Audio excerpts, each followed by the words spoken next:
ఈ వీడియోలో మనం ఎక్సర్సైజ్ 5Cలో క్వశ్చన్ నెంబర్ 11 ఎలా సాల్వ్ చేయాలో నేర్చుకోబోతున్నాం. క్వశ్చన్ చూసినట్టయితే express the power with sign అంటే with symbol plus minus of a concave lens of focal length 20 centimetre.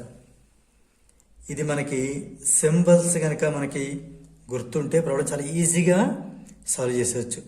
CX అంటే కాన్వెక్స్ లెన్స్ అనుకోండి, సివి అంటే కాన్కేవ్ లెన్స్ అనుకోండి. అంటే పూర్తిగా రాసి టైం వేస్ట్ చేయకుండా సింపుల్గా రాస్తున్నాను. యు, వి, ఎఫ్ అనే వాటికి సింబల్స్ అబ్జర్వ్ చేస్తే యు రెండింటిలో నెగిటివ్, వి 5 కేసెస్లో పాజిటివ్, ఒక కేసులో నెగిటివ్.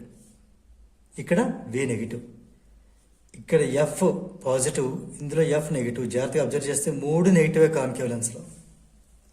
రైట్, ఇక్కడ మనకి కాన్కేవ్ లెన్స్ ఇవ్వడం జరిగింది. It is concave lens. Concave lens అంటే మనకి ఎఫ్ అనేది నెగిటివ్ అవుతుంది. చూసారా, కాన్కేవ్ లెన్స్లో ఎఫ్ అనేది నెగిటివ్ అయ్యింది. ఇది కాన్కేవ్ లెన్స్. సో దీనికి చూడొద్దు, ఇంకా కాన్వెక్స్ లెన్స్ వద్దు. కాన్కేవ్ లెన్స్ అంటే రెండు కలిపి గుర్తుంచుకోవడానికి ఈజీగా ఉంటుంది. రెండు పక్క పక్కన రాశాను అంతే. So F negative. దీన్ని బట్టి మనకి ఎఫ్ అనేది 20 సెంటీమీటర్ ఇచ్చినప్పుడు ఇక్కడ మనం ఎఫ్ ఏమని తీసుకోవాలి, -20 అని తీసుకోవాలి. ఎందుకంటే ఎఫ్ అనేది నెగిటివ్ అవ్వాలి కాబట్టి. అయితే దీనికంటే ముందు ఒక్కసారి ఈ సెంటీమీటర్ నేను ముందు మీటర్లో కన్వర్ట్ చేసేస్తాను. ఇప్పుడు మీటర్లో ఉండాలి. So 20/100 metre. ఇక్కడ నేను ఎఫ్ని -20/100 అని తీసుకుంటున్నాను. ఎందుకంటే మనకి ఎప్పుడు మీటర్లో ఉండాలి. సో దట్ పవర్ అనేది మనకి డయాప్టర్లో వస్తుంది. ఇప్పుడు పవర్ని ఫైండ్ అవుట్ చేయబోతున్నాం. పవర్ ఫార్ములా ఏంటి తెలుసా? 1/f అంటే రెసిప్రోకల్ ఆఫ్ ఎఫ్ అనమాట. దీన్ని బట్టి ఈ ఎఫ్ ఇటు పి ఇటు రాయండి. ఎఫ్ ఈక్వల్ టు 1/p అవుతుంది కదా.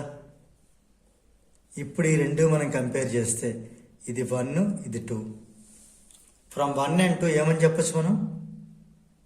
1 and 2ని బట్టి ఏమని చెప్పొచ్చు? F equal to -20/100, F equal to 1/p. అంటే 1/p ఈజ్ ఈక్వల్ టు -20/100. అంతే కదా. లెఫ్ట్ సైడ్ పార్ట్స్ ఈక్వల్ అయితే రైట్ సైడ్ పార్ట్స్ ఈక్వల్ అవుతాయి. ఇది 21 × 25 అంటే 1/p ఈజ్ ఈక్వల్ టు -1/5. ఇక్కడ మీరు క్రాస్ మల్టిప్లికేషన్ అనేది చేయండి, లేదా రెసిప్రోకల్ అనేది చేయండి. p ఈక్వల్ టు -5 వస్తుంది. ఎఫ్ అనేది మీటర్లో ఉన్నప్పుడు p అనేది డయాప్టర్లో ఉంటుంది. సో ఇక్కడ మనకి పవర్ ఎంత అంటే -5 డయాప్టర్. ఇక్కడ చూసారా, పవర్ అనేది ఎందుకు నెగిటివ్ వచ్చింది? ఫోకల్ లెంత్ నెగిటివ్ కాబట్టి. సో దీంతో మనకి ఈ క్వశ్చన్ నెంబర్ 11 అనేది కంప్లీట్ అయింది.